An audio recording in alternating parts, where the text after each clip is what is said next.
And that brings us to the wrap-up section. We will take a few minutes now to talk about some key points, some important reminders for you to take away, and resources and support. So the first thing I want to do is just spend a minute and briefly talk about the certification process. This is review. You all most likely know this information, but just in case, you want to submit your Fall 2 data first and start resolving your input validation errors and any data discrepancy and certification errors that you come across. Those all have to be cleared, and then give yourself some time to review all the reports for accuracy and completeness. Once those reports have been reviewed, you can move to the last step, which is to LEA approve your submission, and that results in the certification of your Fall 2 submission. Fall 2 is a one-step approval process. It just requires the LEA approval. No SELPA approval is needed.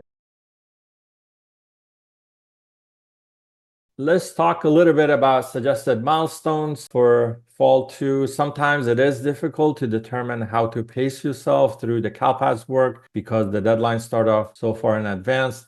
Here we have provided a sequence of suggested milestones that you can use to break up the work and use as a checklist. Note that you should adjust the dates based on staff availability and other factors.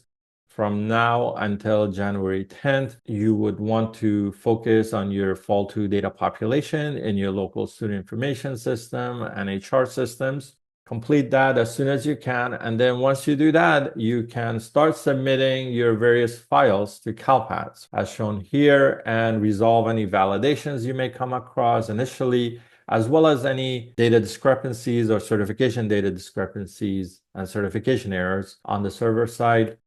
And you would want to clear these errors by February 6th. That's the suggested milestone. So that way you will have time for the next step, which is reviewing your snapshot reports and updating records as needed if you come across any kind of discrepancies.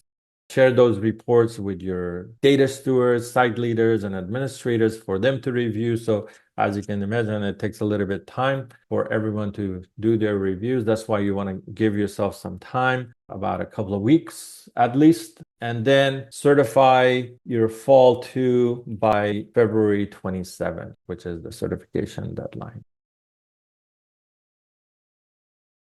Here we have some key points for you to remember. You want to review your Fall 2 changes again, ensure that you share with others in your LEA.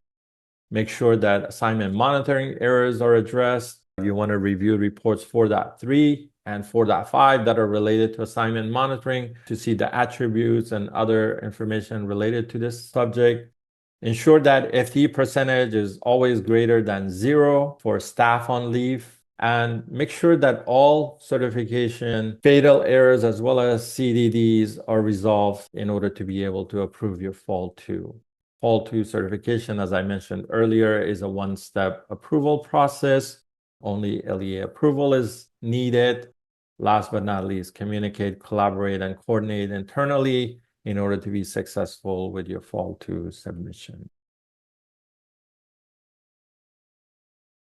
Here are some important resources related to Fall 2 reporting. On the CSIS website, we have the training resources page where you can download the various training material, including the PowerPoints. And we also have the live training registration page where you can register for other live sessions. Login is no longer required on the new training registration page, so that should help you a little bit. We do record the live sessions and make those available on the CSIS CalPAS training channel. You can access various self-paced trainings from there, and we aim to get these self-paced recordings posted before the live trainings start. Hopefully they're helpful. We have the references page in the CalPAS user manual. Any documents that we reference during this training and any other trainings that you attend, you should be able to download all of those documents from this reference page in the user manual. And lastly, here's the link to the CTC, Commission on Teacher Credentialing website. That is very useful as well. As far as support, the best and most efficient way of getting support is through the help desk web form. Really quick, you can access that URL and submit your ticket. It goes into our ticketing system and gets assigned to an agent. If you prefer to send an email, you can do that as well by sending your email to calpass-support@cde.ca.gov. It will go to our ticketing system and it will get assigned to an agent. We do have an old phone number that's listed here. No one answers that phone, so you can call and leave a message. We will transcribe the content of that voicemail into a ticket and we will assign it to an agent, but just keep in mind it takes a little bit longer to get help. We also do have the List-serv link in here. As advanced users, most likely you're all subscribed to this CalPAS List-serv, but if you have new users, share this link with them. All the communication from the CalPAS team to the field goes through the one-way List-serv.